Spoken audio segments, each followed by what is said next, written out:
Bonjour, une recette bain de chez nous, comme on dit en Normandie. Une boulangère d'andouillettes 5K. Pourquoi 5K?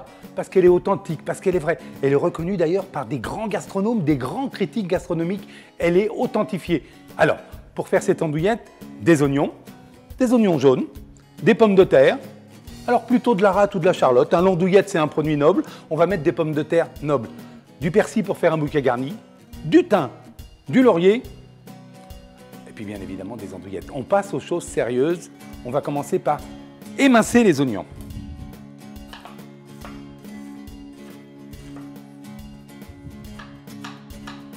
Donc, dans la cocotte de ma grand-mère, je vais mettre du beurre, de l'huile. Là, je mets une huile d'olive bio. Mes andouillettes que je vais faire colorer.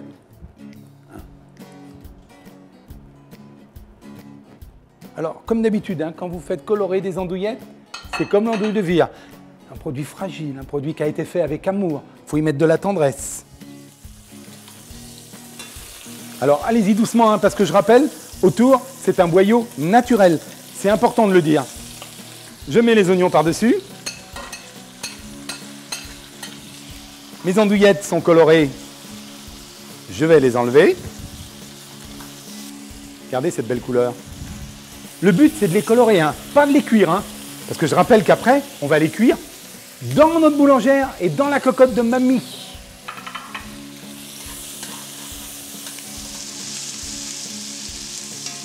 On va couper les pommes de terre maintenant. Alors, selon la taille de la pomme de terre, si elle est très grosse, vous la coupez en rondelles. Ou alors, comme je vais faire, vous la coupez en sifflets. Vous savez, en sifflet, c'est un petit peu de biais.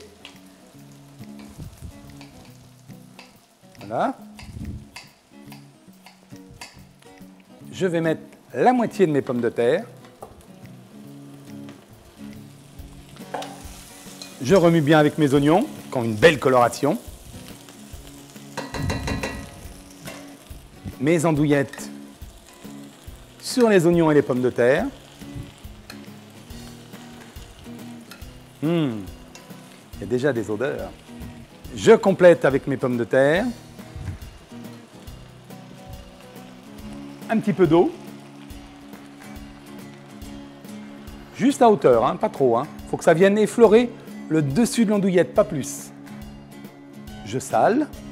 Là, du gros sel plutôt. Pas trop quand même par rapport aux andouillettes. En fin de compte, il faut saler les pommes de terre, mais les andouillettes, elles n'en ont pas besoin. Je poivre. Je couvre. Je laisse la cocotte se reposer. J'ai monté la température. 25, 30, 35 minutes. Comment on voit que c'est cuit? Eh bien, tout simplement, on goûte la pomme de terre. Quand la pomme de terre est cuite, tout est prêt. Mais il manque quelque chose quand même. Vous savez, le petit bouquet garni, toujours dans l'idée de la grand-mère, avec du thym, du laurier, un petit peu de persil. C'est ce que je vais aller faire tout de suite.